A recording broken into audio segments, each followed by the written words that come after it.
और इनकी जो सिलेक्टिव मोरालिटी है, मेरा सब ठीक है तुम्हारा सब बुरा है, ये इस मुल्क में नहीं चलेगा जनाब स्पीकर। और इलेक्शंस में आना तलीम रह गई है ट्रेजरी बेंच आस्ते, सेहत रह गई है ट्रेजरी बेंच आस्ते, साडे आस्ते गुलामी। बाई इलेक्शन के अंदर इनकी जमात ने बॉयकॉट किया जनाब स्पीकर, जो रिंग से बाहर था, जो मैदान में खेलने नहीं आए। नौकरी है, असा ताबेदारी करनी है तुम्हारी सारी जिंदगी। उसको तनकीद का भी कोई हक नहीं है कि वो बाई इलेक्शन पे बात करे, उस सियासी अमल का हिस्सा बनने।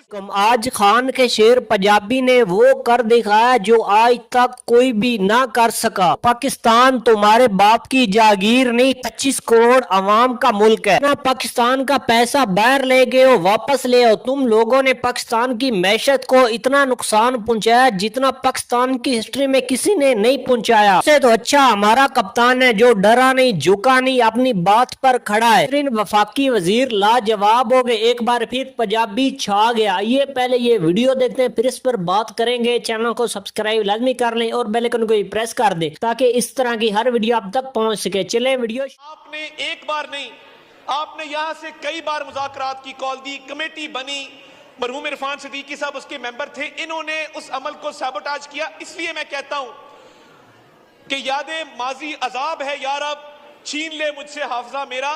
इनकी जो सिलेक्टिव मेमोरी है और इनकी जो सिलेक्टिव मोरालिटी है, मेरा सब ठीक है तुम्हारा सब बुरा है, ये इस मुल्क में नहीं चलेगा जनाब स्पीकर। और इलेक्शंस में मैं आना चाहता हूं, बाई इलेक्शन के अंदर इनकी जमात ने बॉयकॉट किया जनाब स्पीकर, जो रिंग से बाहर था, जो मैदान में खेलने नहीं आया, उसको तनकीद का भी कोई हक नहीं है कि वो बाई इलेक्शंस पे बात करे। उस सियासी अमल का हिस्सा बनने से इन्होंने इनकार किया।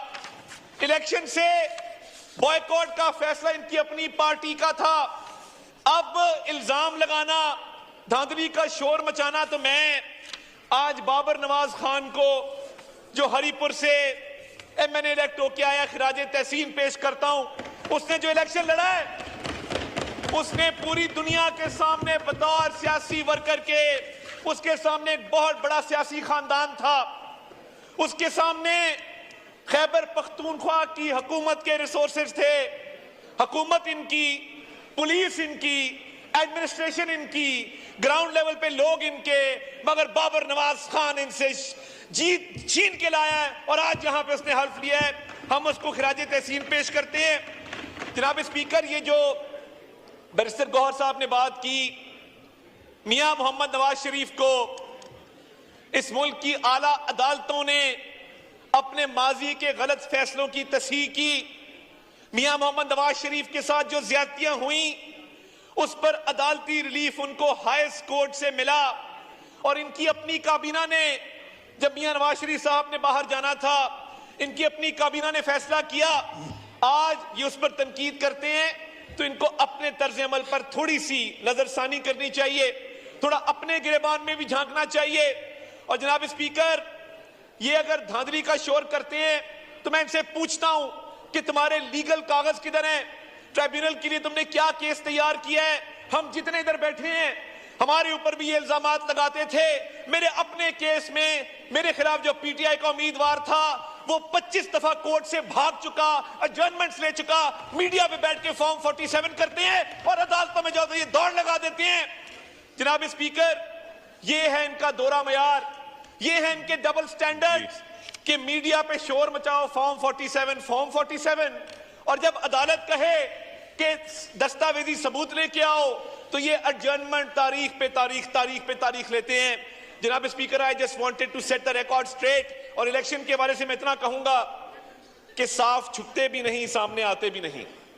इनका जो रवैया था इलेक्शन के दौरान, हमारा बॉयकॉट है, हम इलेक्शन नहीं लड़ रहे, मगर ये हमारे मुखालिफ उम्मीदवारों के साथ मिलके पूरी कैंपेन्स चलाई सोशल मीडिया के ऊपर, मीडिया के ऊपर, ग्राउंड के ऊपर, और उसके बावजूद इनको शिकस्त फाश हुई।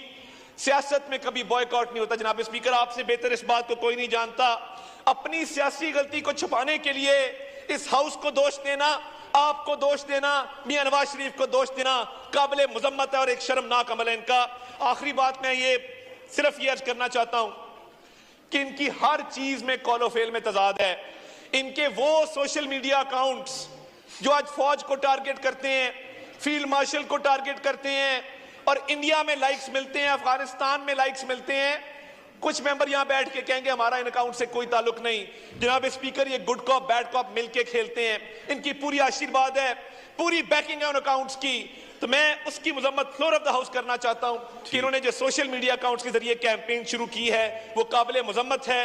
हर पाकिस्तानी उसको रिजेक्ट करता है और इनको सोशल मीडिया की फील्ड में भी इंशाल्लाह ताला मुंह की खानी पड़ेगी। बहुत शुक्रिया। एक बार नहीं, आपने यहां से कई बार मुज़ाकरात की कॉल दी, कमेटी बनी, मरहूम इरफान सिद्दीकी साहब उसके मेंबर थे, इन्होंने उस अमल को सैबोटाज किया। इसलिए मैं कहता हूं कि यादें माजी अजाब है यार, अब छीन ले मुझसे हाफजा मेरा।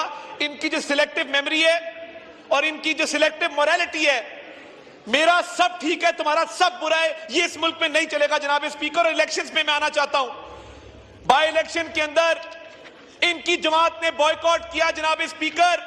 जो रिंग से बाहर था, जो मैदान में खेलने नहीं आया, उसको तनकीद का भी कोई हक नहीं है कि वो बाय इलेक्शंस पे बात करे।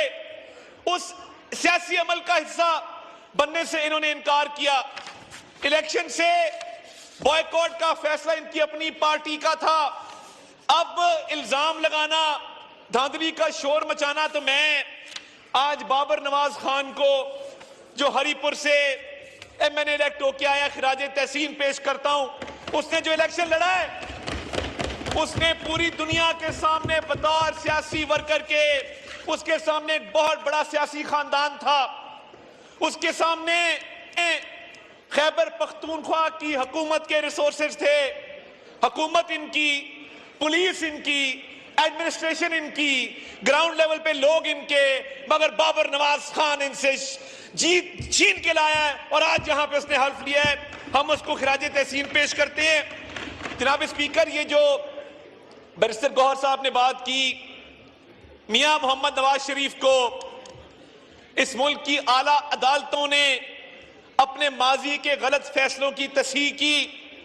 मियां मोहम्मद नवाज शरीफ के साथ जो ज्यादतियां हुई, उस पर अदालती रिलीफ उनको हाईएस्ट कोर्ट से मिला और इनकी अपनी काबीना ने, जब मियां नवाज शरीफ साहब ने बाहर जाना था, इनकी अपनी काबीना ने फैसला किया। आज ये उस पर तनकीद करते हैं तो इनको अपने तर्ज अमल पर थोड़ी सी नजरसानी करनी चाहिए, थोड़ा अपने गिरेबान में भी झांकना चाहिए। और जनाब स्पीकर, ये अगर धांधली का शोर करते हैं तो मैं इनसे पूछता हूं कि तुम्हारे लीगल कागज किधर हैं? ट्राइब्यूनल के लिए तुमने क्या केस तैयार किया है? हम जितने इधर बैठे हैं, हमारे ऊपर भी ये इल्जामात लगाते थे। मेरे अपने केस में मेरे खिलाफ जो पीटीआई का उम्मीदवार था, वो 25 दफा कोर्ट से भाग चुका, एडजर्नमेंट्स ले चुका, मीडिया पे बैठ के फॉर्म 47 करते हैं और अदालतों में जाओ तो ये दौड़ लगा देते हैं। जनाब स्पीकर, ये है इनका दोहरा मयार, ये है इनके डबल स्टैंडर्ड कि मीडिया पे शोर मचाओ, फॉर्म 47 और जब अदालत कहे कि दस्तावेजी सबूत लेके आओ तो ये एडजर्नमेंट तारीख पे तारीख लेते हैं। जनाब speaker, I just wanted to set the record straight. और इलेक्शन के बारे से मैं इतना कहूंगा कि साफ छुपते भी नहीं, सामने आते भी नहीं। इनका जो रवैया था इलेक्शन के दौरान, हमारा बॉयकॉट है, हम इलेक्शन नहीं लड़ रहे, मगर ये हमारे मुखालिफ उम्मीदवारों के साथ मिलके पूरी कैंपेन चलाई सोशल मीडिया के ऊपर, मीडिया के ऊपर, ग्राउंड के ऊपर, और उसके बावजूद इनको शिकस्त फाश हुई। सियासत में कभी बॉयकॉट नहीं होता। जनाब स्पीकर, आपसे बेहतर इस बात को कोई नहीं जानता। अपनी शेयर दे देंगे हो 57.5%। यार 57.5% दे के वो लाहौर शहर ते लगने पैसे, वो लाहौर दे पैसे। असी शहरे लाहौर दे मुलाजम हाँ, और तख्ते लाहौर दे मुलाजम सी, और निक्के शहर वाले किते जान? निक्के शहर वाले मार जान। स्पीकर साहब जवाब तो दो, निक्के शहर वाले मार जान। निक्के शहर वाले पाकिस्तानी कोई नहीं, निक्के शहर वाले दा हक कोई नहीं।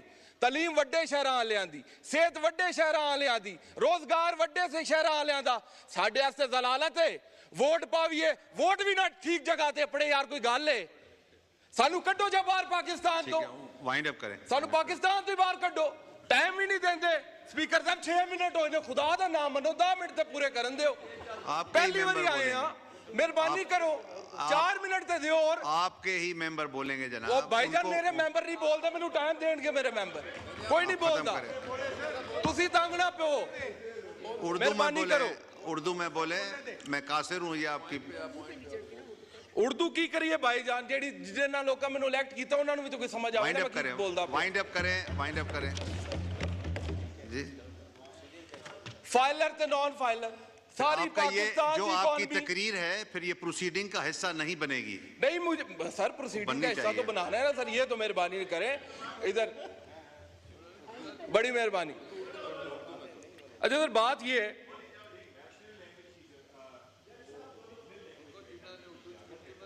मेहरबानी बोलते हैं जी।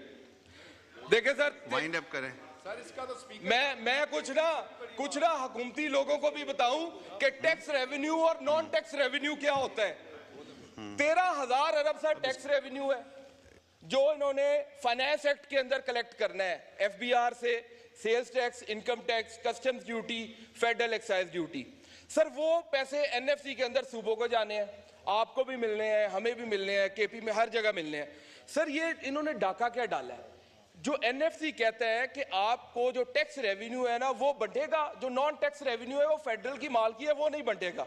सर इन्होंने पेट्रोलियम लेवी के अंदर पैसे लिए हैं, सेल टैक्स नहीं लगाया तेल के ऊपर।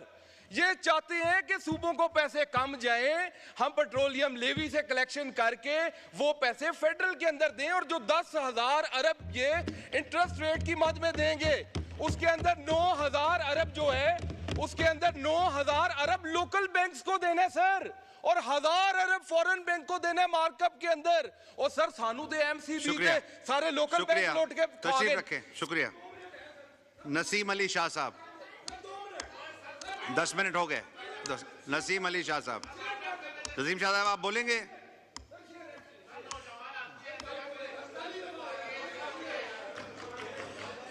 वाइंड अप करें, खोलें माइक, खोलें मुबीन साहब का माइक खोलें। सर बड़ी वाइंड अप मेहरबानी, करें। एक शेर पढ़ के इजाजत चाहूंगा। होवे जितना ही जुल्म दलेरां दी कदी गैरत मुकना कोई नहीं। स्पीकर साहब, होवे जितना ही जुल्म दलेरां दी कदी गैरत मुकना कोई नहीं। हिक डे पे चार खलोवे सन ए सिलसिला रुकना कोई नहीं। असी पीर हुसैन दे नौकर हां, असी पीर हुसैन दे नौकर हां, हक करन तो चुकना कोई नहीं। सातो खान गुलामी नहीं हुंदी, मर वंजना है झुकना कोई नहीं। बड़ी मेहरबानी स्पीकर साहब। कायदे आजम का मुल्क है, खुदा के वास्ते इसे अपने बाप का मुल्क। नाज़रीन इकराम, आपने वफाकी वजीर अता तारड़ और खान के शेर पंजाबी की तकरीर सुनी, काफ़ी जज्बाती तकरीर थी। उसके अलावा आपको ये भी पता है PTI पाकिस्तान की वह जमात है जिसके ऊपर इतना जुल्म और ज़्यादती हुई है, इनको डराया गया, धमकाया गया। PTI के काफ़ी बंदे के यानी कि इस तरह पार्टी छोड़ गए। आप ये भी जानते हैं आज ये जो जुल्म और ज़्यादती जबरियत कर रहे हैं, कल को PTI की भी हुकूमत आएगी, फिर वो भी इनके साथ यही कुछ करेगी जो आज ये उनके साथ कर रहे हैं। नाज़रीन इनको चाहिए अपनी सियासी लड़ाइयाँ छोड़कर मुल्क पर फोकस करें, क्योंकि हमारी मैशत दिन ब दिन नीचे जा रही है और बेरोजगारी महंगाई बढ़ रही है। ये भी जानते हैं इनकी हुकूमत जिस कंधों पर बनी थी वो जब चाहे इनकी हुकूमत गिरा सकते, इनको चाहिए होश के नाखून ले। इसके अलावा आपको ये भी पता है इमरान खान के ऊपर इन लोगों ने गलत केसेस बनाए हुए हैं, अगर वो केसेस अदालत में जाते हैं वो दस्ती खत्म हो। इनकी केसेस की ये अहमियत है। नाज़रीन पाकिस्तान में डंडे का जोर चलता है, जिसके पास पावर है बस वही आईन है और वही कानून है। इसके अलावा आपको ये भी पता है कैसे फॉर्म 47 की बुनियाद पर इनकी हुकूमत बनी। यह 17 सीटों वाली जमात थी, पीपल्स पार्टी के साथ इन्होंने मिलकर हुकूमत बनाई। नाज़रीन उनके साथ मिलकर इन लोगों ने हुकूमत बनाई थी जिसको ये लोग आपस में एक दूसरे का चोर चोर कहते थे। शहबाज शरीफ का कहना था मैं जरदारी को सड़क पर घसीटूंगा। नाज़रीन ये सियासत है, अगर ये इस तरह की बातें ना करें फिर मामलात ऐसे चल नहीं सकते, इनको पता है। नाज़रीन दोगला मेयार नहीं होना चाहिए किसी में भी। आप क्या समझते हैं? आप भी अपनी कीमती राय का इजहार कमेंट बॉक्स में ज़रूर किया करें। आपकी राय हमारे लिए बहुत अहमियत रखती है। अगर वीडियो पसंद है वीडियो को लाइक कर दें, चैनल को सब्सक्राइब लाजमी कर लें और बेल आइकन को ही प्रेस कर दें ताकि इस तरह की हर वीडियो आप तक पहुंच सके। आपकी मोहब्बत का शुक्रगुजार हूँ। हमें दीजिए इजाज़त। अल्लाह हाफिज़। पाकिस्तान जिंदाबाद।